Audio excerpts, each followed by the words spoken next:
Let us discuss 7th question from exercise 5.4. This is from NCERT Mathematics chapter 5 Understanding Elementary Shapes. The 7th question is objective type question, that is fill in the blanks. The first statement is an angle whose measure is less than that of right angle. So what is it?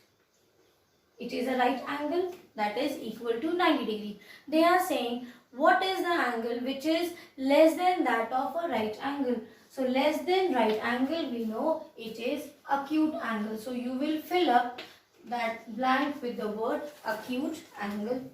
The B part is an angle whose measure is greater than that of the right angle. So greater than right angle means this is 90, more than 90. See, this much is 90 degree and more than 90. This complete part, see, what is this? This will become your obtuse angle. Or if you take individually, this is 90, more than 90. This much is more than 90. This entire angle, this will be your obtuse angle. Correct? Now, the C part is an angle whose measure is the sum of measure of two right angles. That means they are talking about that if you take two right angles, measure of two right angles, what will that angle called as? What is it? This is right angle, that is 90 degree and 90 degree. What type of angle is formed? You see a straight line and you see a D, that is, this is your straight angle. D1. When the sum of measure of two angle is that of a right angle, then each one of them is. They are saying that suppose you take the sum of two angles should be right angle. Then see here, this is your right angle, correct? But this is one right angle. They are saying you take such angles where you have two angles in between and the addition of these two sum of angles will come up to 90 degree. So it cannot be obtuse angle because it is more than 90. We need two such angles whose measurement, sum of the measure of two angles will be 90 degree. Suppose this is 60 degree and this is 30 degree. Or suppose this is 50 degree, this is 40 degree. Or both are 45, 45. So what is it? See, each angle, this is 40 less than 90. This is 50 less than 90. That means for right angle, when you want to add it with two pair of angles and get right angle, it should be always pair of acute angles. Now the E1 is when the sum of the measure of two angle is that of a straight angle and one of them is acute, then the other should be. They are saying that, let me rub this part. In this filler, they are asking you that you get a straight angle by forming a pair of angles such that one angle is acute. What will be the other angle? See, this is your 90 degree and this is less than 90. So this is your acute angle. It is already given in the book that one angle is acute.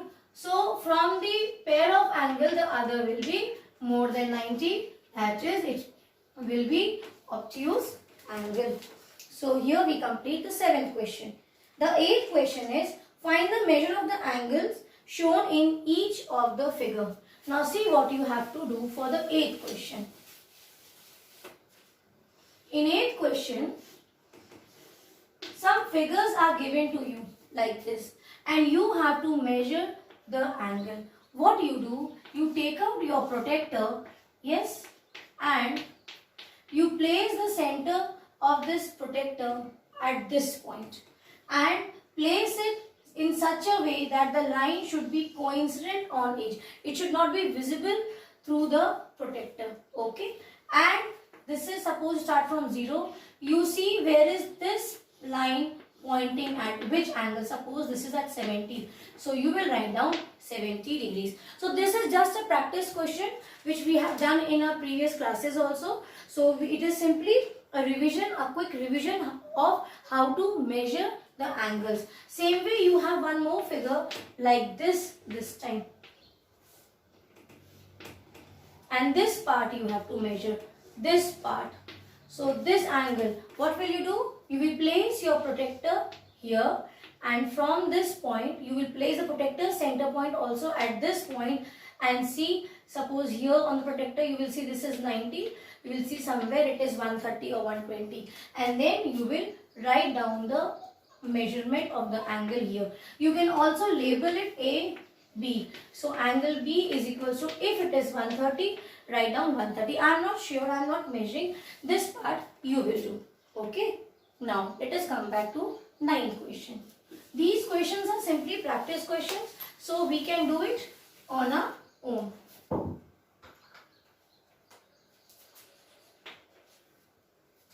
Now in the 9th question, they are saying that find the angle measure between the hands of the clock.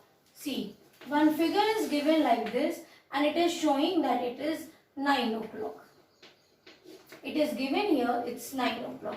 You have to find out what is the measurement of this angle.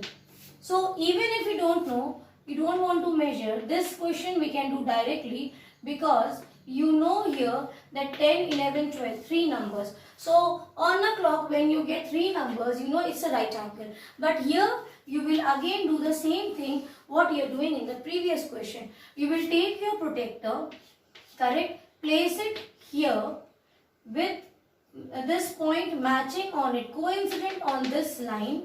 It should be exactly on the line, straight, and then you measure. What is the measurement of this angle? So here you will start from 0 and you see where it lies.